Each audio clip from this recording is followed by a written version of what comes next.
အားလုံးပဲမင်္ဂလာပါဒီနေ့ကျွန်တော်တင်ဆက်ပေးမယ့်အကြောင်းအရာလေးကတော့ကျွန်တော်တို့အညာဒေတာမှာရှိတဲ့တောင်တူလက်သမားတွေရဲ့ site ပုံပြိုးပုံတွေကိုကျွန်တော်ကဒီနေ့မှာတင်ဆက်ပေးတော့မှာပဲဖြစ်ပါတယ်အားလုံးပဲကြည့်ရှုပေးကြပါအောင်လို့တောင်းဆိုရပါတယ်ဒါကတော့ site ပြိုးဖို့ရန်အတွက်မြေပဲဆန်တွေပေါ့နော်မြေပဲဆန်တွေကိုဆေးနဲ့နှဲနေတာပါအဲ့လိုမျိုးဆေးနဲ့နှမ်းအောင်နှမ်းဆက်အောင်နှဲပြီးကြကြမှာတို့ရဲ့အစီအစဉ်တွေပေါ့နော်အဲ့ဒီအစီအစဉ်တွေကိုညာကင်းထဲမှာစိုက်ချင်းဖြစ်ပါတယ်ဆေးသုံးတယ်ပေါ့နော်neutral mode တာပေါ့နော်ဆေးသုံးတယ်ဆေးသုံးပြီးမှစိုက်တာပါဒါက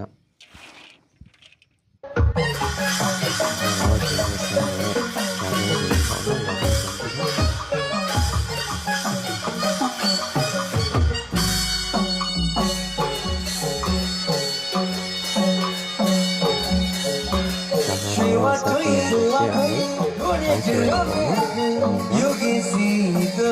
like a one, she was you can see the like a one. We take it, we will give up. We are kids are talking.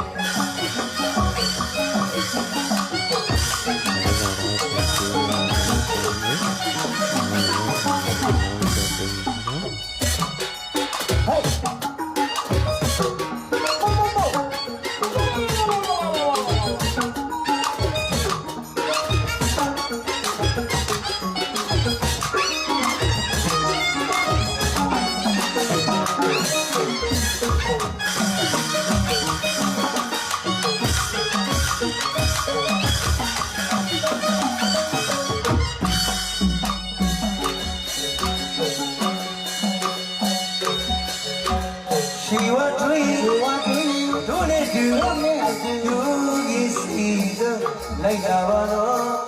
She was dreaming, don't it do? You can see the like a one.